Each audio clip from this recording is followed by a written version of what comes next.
प्रिय विद्यार्थियों, सुप्रभात। गुरुजी आरपी शोराण के चैनल में आपका हार्दिक स्वागत है। आज हम पढ़ेंगे विसर्ग संधि विच्छेद के वो महत्वपूर्ण नियम जब हम किसी शब्द विशेष को देखते ही यह पहचान जाएंगे कि यहाँ पर जो जोड़ है, जहां से उस शब्द को अलग करना है, आखिर वो है कौन सा। तो आइए देखते हैं। देखिए, परिभाषा की जब विसर्ग के साथ किसी व्यंजन अथवा स्वर का मेल होता है वहां विसर्ग संधि मानी जाती है। जैसे मनः प्लस बल मनोबल। अब यहां पर जब आप देखेंगे कि विसर्ग का किस प्रकार से ओ में परिवर्तन हो गया, ये विसर्ग और इसका देखें कैसे ओ में परिवर्तन हो गया। अब आपको ध्यान यह रखना होगा, हमारे सामने कोई इस प्रकार का शब्द आएगा मनोबल, अब उसको हमें विच्छेद करना है, तो हम उसमें आने वाले मुख्य नियमों का अध्ययन आज करेंगे। पहला नियम है विसर्ग का श बनना। कब बनता है? जब इस विसर्ग के बाद श आए या वर्ग के प्रथम अक्षर च और छ आए, क्योंकि ये च और छ जो है इनका उच्चारण स्थान है तालु। ईच यश तालु, ई पूरा का पूरा च वर्ग च छ ज झ य, और ये जो श है वह तालु से बोला जाता है। तो यह कहता है कि विसर्ग के बाद यदि श आए या च और छ आए तब इस विसर्ग का जो है यह श बन जाता है। अब सोचने वाली बात यह है कि यदि कहीं पर भी आपको शब्द के अंदर यह श दिखाई दे और यह कैसा मिलेगा आपको, आधा यानी हलंत लगा, तो जोड़ आपका वहीं पर है। आपको सिर्फ और सिर्फ उस शब्द को दो भागों में विभक्त कर देना है और इसको नष्ट कर करके आपको उसकी जगह सिर्फ विसर्ग रख देना है। यदि इस प्रकार का आपको शब्द मिलता है मनस चेतना, तो मैंने कहा था यदि आपको श दिखाई दे, अर्थात ये रहा हमारा श, तो उसे क्या करेंगे, हम वापिस काट देंगे और उसकी जगह क्या रखेंगे, सिर्फ और सिर्फ विसर्ग।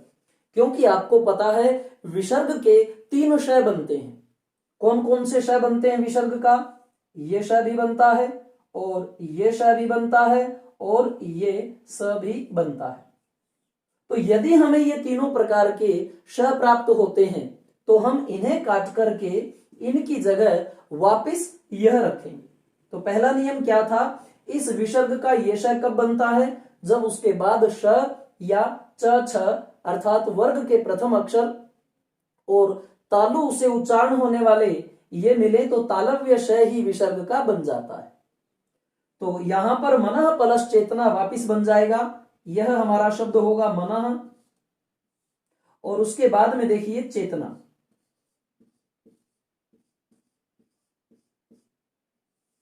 तो इस प्रकार आप समझ गए कि ये विसर्ग है और विसर्ग के बाद तालव्य च है, तो इस विसर्ग को भी तालव्य श जो है बन जाएगा। तो इस प्रकार आप इसका संधि विच्छेद कर सकते हैं। कुछ और उदाहरण देखें। मनस चिकित्सा, अब यहां पर आपको दुए वाला श, ये तालव्य श दिखाई देता है, आप इसे क्या करेंगे, इसे नष्ट करेंगे, वापिस इसको विसर्ग में लेके आएंगे, तो ये बन जाएगा मनः और वापिस चिकित्सा। उसी प्रकार हरिश्चंद्र में आप इस श को यहां से लुप्त करेंगे और इसकी जगह पुनः आप विसर्ग रख देंगे, हरि ही प्लस चंद्र, और कश्चित में आप यहां पर इस श को लुप्त करेंगे, यहां पर भी आप विसर्ग रखेंगे, बनेगा कह प्लस चित, और आश्चर्य में भी आप क्या है, इस श को यहां से लुप्त करेंगे और यहां पर विसर्ग रखेंगे, क्या बन जाएगा, आह प्लस चर्य। तो इस प्रकार आपको कहीं भी शब्द में यदि विसर्ग दिखाई देता है और विसर्ग के तुरंत बाद च आए या छ आए या विसर्ग के बाद ये आ जाए श, तो विसर्ग का निसंदेह जो है वो तालव्य श में ही परिवर्तन होना आवश्यक हो जाता है। आगे है कि विसर्ग का श कैसे बनता है। वो तालव्य श था और ये है ऋट रस मूर्धा वाला श। तो विसर्ग का श कब बनता है? जब उसके बाद श आ जाए तब भी विसर्ग का श बनेगा, और यदि उसके बाद ट ठ अर्थात ट वर्ग के प्रथम दो वर्ण ट ठ, आगे ड ढ ण होता है, लेकिन सिर्फ दो आए ट ठ, उस दशा में इस विसर्ग का यह श बन जाता है। विसर्ग के तीन श बनते हैं। तो पहला आप तालव्य श समझ गए। अब ये जो षटकोण वाला है वो भी कब बनेगा, देखिए षटकोण, श ट ठ आ रहा है और श। तो आपको यदि शब्द के बीच में ये मिलता है तो आप इसे क्या करेंगे, पुनः उसी श के समान लुप्त करेंगे और उसकी जगह क्या रख देंगे, विसर्ग, और आप संधि का विच्छेद कर पाते हैं। उदाहरण देखें, धनुष टंकार। अब यहां पर देखें आपको श प्राप्त हो रहा है और उसके बाद क्या है, वर्ग का प्रथम अक्षर ट। तो हम क्या करेंगे, श को पुनः लुप्त कर देंगे और इसकी जगह रखेंगे सिर्फ विसर्ग। तो हमारा शब्द विच्छेद हो जाएगा, धनु प्लस टंकार। इसी तरह के और आप उदाहरण देखें, चतुष्टिका और चतुष्षष्टि। अब यहां पर आपको ये पुनः मूर्धन्य श दिखाई देता है। आप क्या करेंगे, इसे यहां से हटाएंगे और इसकी जगह पुनः आप विसर्ग रख देंगे, चतुः प्लस टिका। और उसी प्रकार से चतुष्षष्ठी, आप कहेंगे कि यहां ये 1 2 और 3 श हैं, कहां से हटाएं, तो ये देखिए ये रहा पहला, आपको आधा, ये मिलेंगे आपको आधे। यहां पर आप विसर्ग रख देंगे पुनः चतुः, और आगे क्या है, षष्ठी, 60 होता है षष्ठी, और चतुः 4 64 बनता है ये। तो इस प्रकार से इस श को देख कर करके ये जो हमारा विसर्ग है यह पुनः इसी श में चेंज हो जाता है। तो आपको और क्या करना है, सिर्फ ये जो श आपको प्राप्त होते हैं इन्हें आप हटाएंगे यहां से और उनकी जगह वापिस जो है यह रख देंगे। और यदि आपको ये मिलते हैं अंदर चतुः प्लस षष्ठी, तो विसर्ग के बाद ये श प्राप्त होने पर ये जो विसर्ग है वह इसी श में परिवर्तित हो जाता है। और विसर्ग के बाद यदि आपको ये ट या ठ मिलता है तो विसर्ग जो है ट ठ वर्ग वाले ही श में परिवर्तित हो जाता है। आगे नियम है कि विसर्ग का स बनना। जब विसर्ग के बाद स आए या त थ आए उस समय हमारा जो ये विसर्ग है वह इस स में परिवर्तित हो जाता है। यह सत्व नियम है संस्कृत का। जब विसर्ग को तीनों श के रूप में परिवर्तित किया जाता है तो यहां पर ये स मिले या त या थ मिले, इन्हें देख करके विसर्ग जो है इस स में परिवर्तित हो जाता है। और यदि हमें किसी शब्द के अंदर ये वाला श इस प्रकार का आधा मिले तो हम इस स को जो है पुनः लुप्त करके इसकी जगह वापिस विसर्ग जो है रख देते हैं। उदाहरण देखें, नमस्ते, तो यहां पर आपको स प्राप्त होता है और उसके बाद में त या थ जब आता है तो ये विसर्ग ही स में परिवर्तित होता है। तो यहां इसको हम काटकर वापिस विसर्ग रखेंगे, ये बन जाएगा नमः और प्लस ते। अब देखें, विसर्ग के बाद यदि त या थ आता है तब विसर्ग का क्या बन जाता है, यह वाला स। तो आप समझ गए कि यह जो स आपको प्राप्त होता है दंत्य, यहां इसको आप नष्ट कर देंगे और वापिस इसकी जगह क्या रख देंगे, विसर्ग रख देंगे। नमः मतलब झुकते हैं, स तौ ते, ते मतलब आपके सामने। उसी प्रकार यदि आपको अंतस्ता या अंतस्थल शब्द मिलते हैं तो आप देखें ये रहा स, इस हम आधे स को लुप्त करते हैं, इसकी जगह रखेंगे विसर्ग, मनः प्लसता। और अंतस्थल, यहां पर भी आपको स प्राप्त होता है दंत्य, उसे लुप्त करके हम रखेंगे विसर्ग, तो बन जाता है हमारा अंतः प्लस तल। और यदि आपको अंतः ये मिलकर के और बाद में तल मिलता है तब आप देखेंगे विसर्ग के बाद में त वर्ग का प्रथम जो वर्ण है वह हमें प्राप्त होता है। अब विसर्ग के बाद यदि आपको स मिले या त मिले या थ मिले तो आप जो है इस विसर्ग को स में ही परिवर्तित करेंगे, हलंत वाला। तो इस प्रकार से हमने तीनों जो स थे उनके नियम पढ़े कि किस प्रकार विसर्ग को ऋट रस यानी मूर्धा वाला षटकोण वाला श बनाते हैं और किस प्रकार हम विसर्ग को ईच यश यानी तालु वाला श बनाते हैं और किस प्रकार हम विसर्ग को दंत्य स बनाते हैं। ये जो सारणी है इसका बहुत महत्वपूर्ण स्थान है संधियों में। अकुह विसर्जनीय नाम कंठ, अर्थात अ पूरा का पूरा क वर्ग क ख ग घ अंग ह और विसर्ग इनका उच्चारण स्थान कंठ है। ह क्यों कंठ फाड़ रहा है, कई बार बोल देते हैं अकुह, तो ये कंठ है। अब ईच यश अर्थात ईच प्रत्येक यश, प्रत्येक यश या ईच यश का स्थान जो है तालु ताले में। प्रत्येक यश ईच यश ताले में बंद है और ताले का मतलब क्या हो गया तालु। च छ ज ज य और श इनका उच्चारण स्थान तालव्य है। तो कई बार जब च और छ आता है विसर्ग के बाद में तो हम विसर्ग को ये वाला श इसलिए बना देते हैं क्योंकि विसर्ग का बनना तीनों श निश्चित है। लेकिन कब, जब ये आए तो ये श बना दो। और देखिए रिट रस, रिट यानी रटने का रस हमें कहां से प्राप्त होता है, मुंह से, तो मूर्धा। रटने का रस कहां से, मूर्धा। री से री, ट से ट ठ ड ढ ण, र और श इनका उच्चारण स्थान मूर्धा से है। और तलस त थ द ध न पूरा वर्ग ल और स इनका उच्चारण स्थान दंत्य से। तो इसलिए जब भी आप विसर्ग के बाद में ये च और छ देखते हो इस कारण से उसका श बन जाता है इस विसर्ग का। और जब विसर्ग के बाद आप ये ट ठ देखते हो तो विसर्ग का ये वाला श बन जाता है। और यदि विसर्ग के बाद आप ये त थ देखते हो उस समय विसर्ग का ये वाला स बन जाता है। अब ये तीन नियम तो हमने पढ़े। अब ये कहता है यदि ये वाला आ जाए या ये वाला आ जाए, किसके बाद, विसर्ग के बाद। विसर्ग के बाद यदि क या प ये आए तब हम इस विसर्ग को क्या बनाएं, क्योंकि ये आने से तो हम समझ गए कि तीनों श जो है इन्हीं वर्गों में आते हैं तो हम तीनों श उसमें परिवर्तित कर देते हैं विसर्ग को। लेकिन अगर ये हो तब क्या किया जाए, तब ये कहता है, एक कंडीशन इसने लगाई कि आगे यदि उई है, उ और ई किससे पहले, इस विसर्ग से पहले, तो हम इस विसर्ग को ये वाला श बना देते हैं। जैसे विसर्ग का हमने क्या कर दिया, इसको पेट पटा श जैसे बोलते हैं, विसर्ग का हमने ये जो पेट है वो फाड़ दिया तो विसर्ग क्या कहेगा, उई। अर्थात विसर्ग से पहले उ और ई हो और बाद में हो कप। अर्थात विसर्ग जब एक पूरा का पूरा कप पीता है तो उसके मुंह से निकलता है उई और विसर्ग का बन जाता है ये वाला श। तो हम इसके उदाहरण देखते हैं।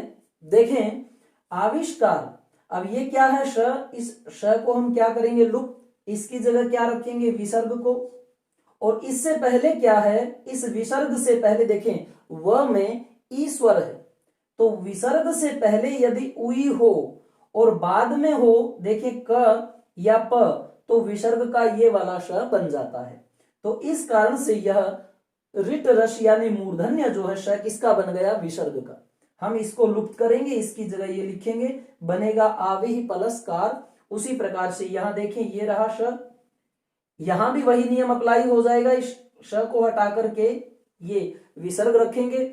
इससे पहले भी विसर्ग से पहले क्या है, ये रहा आपका स्वर ई और ये रहा आपका क, तो विसर्ग को हम इस श में चेंज कर देंगे। और यहां पर देखिए बहिष्कृत, यहां श को हटा करके आपने विसर्ग रखा और विसर्ग से पहले क्या है, देखें ई है और उसके बाद में क्या है, क। यहां पर चतुष्पथ, इस श को हटाएंगे, यहां रखेंगे विसर्ग और यह बना चतुः प्लस पथ। अब देखो विसर्ग से पहले क्या है, उ और उसके बाद में क्या है, प। तो हम विसर्ग को किस में चेंज कर देंगे, इस वाले श में कर देंगे। तो यह था हमारा विसर्ग को हम स कैसे बनाएं, वह वाला नियम।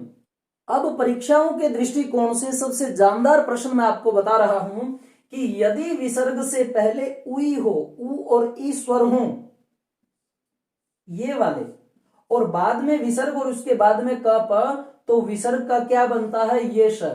लेकिन परीक्षाओं में उलझाने के लिए यह पूछा जाता है कि यदि विसर्ग से पहले अ आ हो, ये दो स्वर हों और बाद में क प हो तब विसर्ग का क्या बनेगा? तो कहते हैं तब विसर्ग यों का यों रहेगा, कोई परिवर्तन इसमें नहीं होगा, किसी भी प्रकार की संधि यहां नहीं बनेगी। जैसे एक शब्द है मनः प्लस कामना,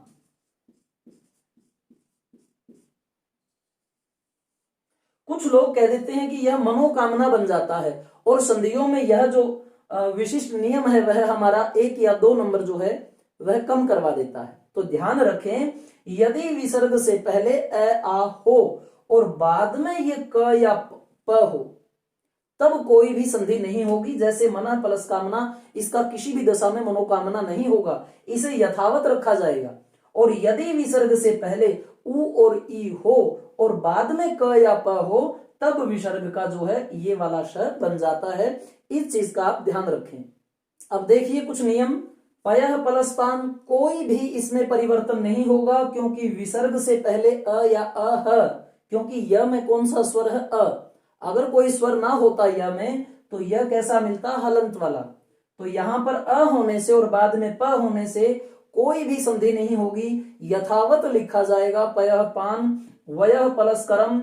इसमें देखें विसर्ग से पहले अ है य में, आगे है क, तो वयः कर्म को ऐसा का ऐसा यथावत लिखेंगे। अंतःपुर, यहां देखिए ये रहा विसर्ग, अंतःपुर में भी हम यों का यों अंतःपुर लिखेंगे। रजः कण को भी यों का यों रजो कण नहीं लिखेंगे, रजः कण ही रखेंगे। और पुनः प्राप्ति को भी हम ऐसे का ऐसे ही रखेंगे। देखें हम नियम 1 में विसर्ग को तीनों श बनाना सीख गए। नियम 2 कहता है कि विसर्ग को ओ कैसे बनाया जाए। विसर्ग को ओ कब बनाते हैं? जब उससे पहले अ और उसके बाद में अ हो। विसर्ग के दोनों तरफ यदि अ हो तो विसर्ग का ओ बनता है। और विसर्ग के बाद तीसरा, चौथा, पांचवा किसी भी वर्ग का, जैसे क वर्ग में 5 थे, क ख ग घ अंग, तो विसर्ग के बाद क ख नहीं, ग घ अंग, च छ नहीं, ज झ य, ट ठ नहीं, ड ढ ण, त थ नहीं, द ध न, अगर ये मिलते हैं वर्गीय व्यंजन तीसरा, चौथा, पांचवा और य र ल व, यार लो ह, तो इस प्रकार कह सकते हैं कि तीसरा, चौथा, पांचवा य र ल व ह अगर ये मिलते हैं किसके बाद? विसर्ग के बाद ये मिल जाए या ये अ मिल जाए, उस समय विसर्ग का ओ बन जाता है। देखें इसके साथ 2 नियम अटैच करते हैं। यहां पहले आपको मैं विसर्ग का ओ वाला दिखाता हूं कि अ और अ दोनों तरफ अ, बीच में विसर्ग, तो विसर्ग का क्या बन जाएगा? ओ। या विसर्ग के बाद तीसरा, चौथा, पांचवा यर ल व हो, उस दशा में भी विसर्ग का ओ बनेगा। शर्त यह है कि विसर्ग से पहले ये होना अति आवश्यक है, आगे अ होना जरूरी है। तो जब भी आप विसर्ग से पहले अ देखें तो एक बार ये सोचें कि चलो इसका ओ कर देते हैं, लेकिन बाद में क्या है? अ हो या तीसरा, चौथा, पांचवा या यर ल व। देखें इसके उदाहरण कि मनः प्लस अभिलाषा, यहां क्या है? विसर्ग, विसर्ग से पहले अ रहा न में और उसके बाद में भी अ रहा, तो हम विसर्ग का क्या कर देंगे? ओ कर देंगे। ये देखें, अब हमें सीखना यह है कि किसी शब्द में यदि हमें ओ मिलता है तो हम ओ को काट करके उसका क्या है? वापिस विसर्ग बनाएंगे। तो जोड़ कहां प्राप्त करना है आपको? ओ में। ये मनो है, इसको आप क्या करेंगे? इसे काट देंगे और यहां क्या कर लेंगे? विसर्ग मनः, और बाद में क्या है? आपको अभिलाषा रखना है क्योंकि भिलाषा कोई शब्द नहीं होता। उसी प्रकार मनोदशा में आप क्या करेंगे? इस ओ को जो है वह आप लुप्त कर देंगे, यहां करेंगे मनः प्लस दशा, मनोदशा। अब द क्या है? त थ द, त वर्ग का ये जो है तीसरा है। ये देखो, अगर आपको द मिलता है, अब यहां देखिए तपोवन, अब क्या करोगे? ओ को आप काट दोगे, यहां पर आप लिखोगे तपह प्लस और वन। अब वह क्या है? देखें य र ल व, विसर्ग से पहले अ हो, ये रहा प में अ विसर्ग, और विसर्ग के बाद में हो व, तब विसर्ग का ओ बन जाता है। तो हमने ओ काट करके उसे वापिस विसर्ग में ला दिया। यहां देखें मनोबल में आप ओ को नष्ट करेंगे और यहां क्या रखेंगे? मनः प्लस बल, ये रहा प फ ब, ब प वर्ग का तीसरा वर्ण है। आगे देखें मनो वृत्ति। अब आप क्या करेंगे, इस ओ को यहां से हटाएंगे, यहां रखेंगे मनः प्लस वृत्ति। अब न में क्या है अ, और बाद में क्या है विसर्ग, और बाद में क्या है व। तो ये दशा पर विसर्ग का ओ हमारा बना था। यहां देखें शिरो रेखा। अब ओ को हम यदि यहां से हटाएं और इसकी जगह रखें विसर्ग शिरः प्लस रेखा।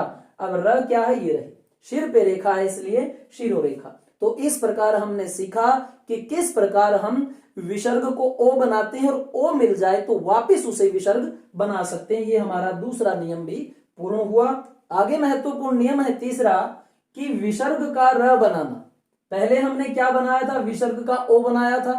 अब बनाएंगे विसर्ग का र। कैसे कि जब ये प्लस का निशान इससे पहले हो आपका विसर्ग, और उससे पहले यहां पर क्या था, जब हमने ओ बनाया अ, यहां अ था, लेकिन यहां कहता है कि अ ना हो, अ ना हो। यहां पर अ क्या हो, वो ना हो, अन्य कोई स्वर हो, अन्य कोई स्वर हो। यहां आगे अ ना हो, अन्य कोई स्वर हो, और बाद में भी कोई स्वर हो, अर्थात दोनों तरफ कोई भी स्वर हो सकता है। और ओ वाले नियम में क्या था, आगे और पीछे अ का होना अनिवार्य था। यहां अनिवार्यता समाप्त हो गई। और य वह, कई लोग यर लव कह देते हैं लेकिन उसके एग्जाम्पल नहीं मिलते। य वह ये हो और किसी भी वर्ग का तीसरा चौथा पांचवा वर्ण हो, उस दशा में हम विसर्ग को र बनाते हैं। विसर्ग को क्या बना देते हैं, र। कैसा, हलंत वाला। विसर्ग के बाद और पहले कोई भी स्वर हो लेकिन अ आगे ना हो, अ पीछे हो सकता है लेकिन अ आगे ना हो, आगे अन्य कोई भी स्वर हो, अ को छोड़ के बाद में कोई स्वर हो सकता है। य वह, यहां वहां है, यहां वहां, हर कोई बंदा किसी को र कहता है, याद कर सकते हो। यहां वहां है, य वह, कोई भी स्वर और किसी भी वर्ग का तीसरा चौथा पांचवा, उस दशा में हम विसर्ग को र बनाते हैं। ये शब्द है बही प्लस अंग। अब देखिए विसर्ग है, क्या विसर्ग से पहले अ है, नहीं, फिर क्या है, ई है। कहां है विसर्ग से पहले ई, ये रही। उसके बाद में क्या है, अ। तो हमारा ये नियम आ गया कि विसर्ग से पहले अ ना हो, कोई और स्वर हो, और बाद में कोई भी स्वर हो। तो यहां वाला स्वर मायने नहीं रखता, पहले अ ना हो। तो अब हम क्या करेंगे, इस विसर्ग को र बना देंगे। कैसा, आधा। तो ये आधा र कहां जाएगा, देखिए ये अंग था, तो ये बही यो का यो आ जाएगा, क्योंकि इसमें कोई परिवर्तन नहीं था। विसर्ग का हमने क्या बनाया, र, और आगे क्या है, अंग। तो इस प्रकार से हम क्या बना देंगे इसे, बही, और जो र है उसमें ये अ वापिस आ जाएगा, ये बन गया बहिर अंग। क्योंकि ये जो आधा र हमने बनाया था विसर्ग का, इस र आधे को ये वाला स्वर पूरा कर देता है। तो र इसमें आते ही ये र बन गया पूरा, और ये अंग जो ऊपर की मात्रा थी वो यों की यों बहिरंग। इस प्रकार से आपको ढूंढना क्या है, किसी भी शब्द में र को ढूंढना है, वो हमारा जोड़ होता है, उसे काट करके आपको वापिस विसर्ग बनाना है। और एग्जाम्पल मैं आपको बताता हूं, देखें बहिर्भाग। अब यहां पर आपको जोड़ कहां दिखाई दे रहा है, इस र में। ये जो र ऊपर चढ़ा हुआ आपको मिलता है, ये रहा, ये प्रादुर्भाव में ये रहा, ये रहा, इस र को नीचे उतारना है, क्योंकि सर पे चढ़ा हुआ र अच्छा नहीं होता। तो उस र को वहां से हटा करके आप पुनः उसका विसर्ग बनाते हो। तो शब्द आपको क्या मिलेगा, बहिर्भाग। आप यहां से र को हटा देंगे, वापिस इसे कहां लिख देंगे, यहां। ये बना आपका बहिर, और ये रहा भाग। भ क्या है, प फ ब भ। प वर्ग में फोर्थ जो है ये भ आता है। उस दशा में विसर्ग से पहले अगर अ नहीं है तो विसर्ग का आपको निसंदेह र मिलेगा, लेकिन उसके बाद तीसरा चौथा पांचवा य व ह और स्वर होना चाहिए। यहां भी क्या है, यजुर्वेद। इस र को यहां से हटाएंगे और यहां क्या लिख देंगे, यजुः प्लस वेद। आपको र ढूंढना है। प्रादुर्भाव, ये रहा र, आप इस र को हटाएंगे, प्रादुहु, ये रहा आपका शब्द और पीछे भाव। यजुर्वेद में ये रहा र, आप यहां से हटाएंगे इसे, आगे लिख देंगे विसर्ग, यजुहु प्लस वेद। विसर्ग से पहले अ नहीं है, उ है, बाद में व। कंडीशन वही है हमारी कि विसर्ग से पहले अ ना हो, कोई और स्वर हो, ये कोई और स्वर ही है, अ नहीं है, उ है, और बाद में क्या है, व, तो हमारा विसर्ग जो है वह र बन जाएगा।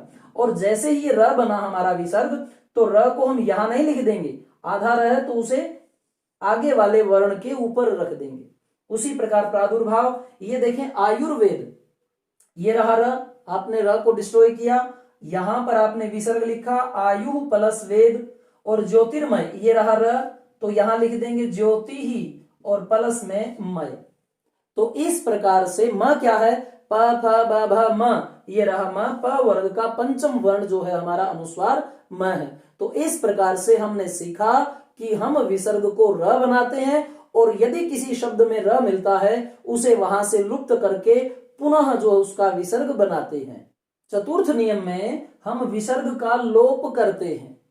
वह नियम क्या है, मान लो विसर्ग से पहले क्या हो, अ हो, और यहां पर अ के अतिरिक्त कोई स्वर हो, अ के अतिरिक्त कोई स्वर हो, कहां, बाद में।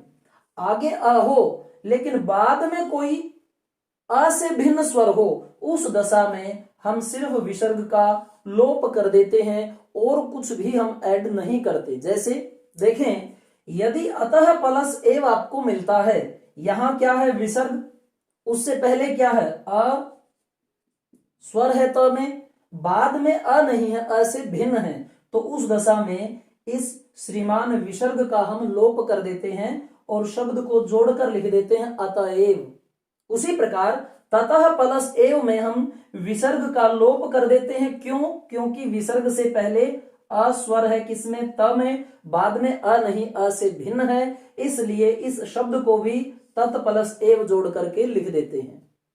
सारांश रूप में देखें कि हम विसर्ग का श बनाते हैं, और आपको देखना यह है कि कहीं श आपको इस तरह से आधा शब्द के बीच में तो नहीं मिल रहा, बस आप उसी श को काटें और वहां पर आप विसर्ग लिख दें।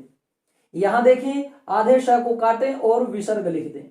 लेकिन नियमों का आप ध्यान अवश्य रखें, इसीलिए आपको पुनः मैंने ये बताया है।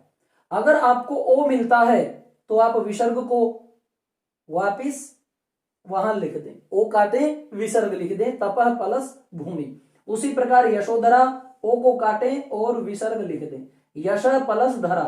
उसी प्रकार विसर्ग का हमने र बनाया था, तो हम र को काटेंगे और विसर्ग लिख देंगे आशी प्लस वाद, बही प्लस मुखी। ततः प्लस एव कि यहां पर विसर्ग था, विसर्ग से पहले है त में अ, और आगे है भिन्न स्वर, अ के बाद अ नहीं, अ के बाद यदि अ होगा बीच में विसर्ग तो उसका ओ होगा। और पयः इच्छा, यहां पर विसर्ग था लेकिन कुछ बना नहीं, यथावत रहा, क्योंकि हमने विसर्ग का लोप करना सीखा था। प्रिय विद्यार्थियों, संधियों से हमारा संबंधित अध्याय पूर्ण हुआ। मैं स्वर संधि, व्यंजन संधि, विसर्ग संधि करवा चुका हूं। आज हम विच्छेद के रूप में अपनी अंतिम संधि विसर्ग संधि का अध्ययन कर रहे थे।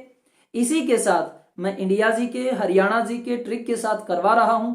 ये सब पाने के लिए व्यवस्थित रूप से आप गुरुजी आरपी शोराण के चैनल में जाएं। डबल क्लिक करने पर आपको तीसरे नंबर पर मिलेगी प्लेलिस्ट, और प्लेलिस्ट में जाकर के आप सुव्यवस्थित तरीके से इंडिया जी के, हरियाणा जी के और हिंदी ग्रामर, और इसी के साथ संस्कृत की जो मैं कक्षाएं भी इसमें दे रहा हूं, 6ठी से लेकर 10वीं तक, उनका लाभ ले सकते हैं। अपने अध्ययन को सुव्यवस्थित तरीके से अग्रसर कर सकते हैं। हमारे लिए यदि आपका कोई सुझाव है तो वह हमें अवश्य दें, और लाल बटन दबा करके सब्सक्राइब अवश्य करें, और बेल का आइकन भी जरूर दबाएं ताकि हमारी वीडियो आपको स्वतः मिल पाए। जय मां सरस्वती, जय भारत।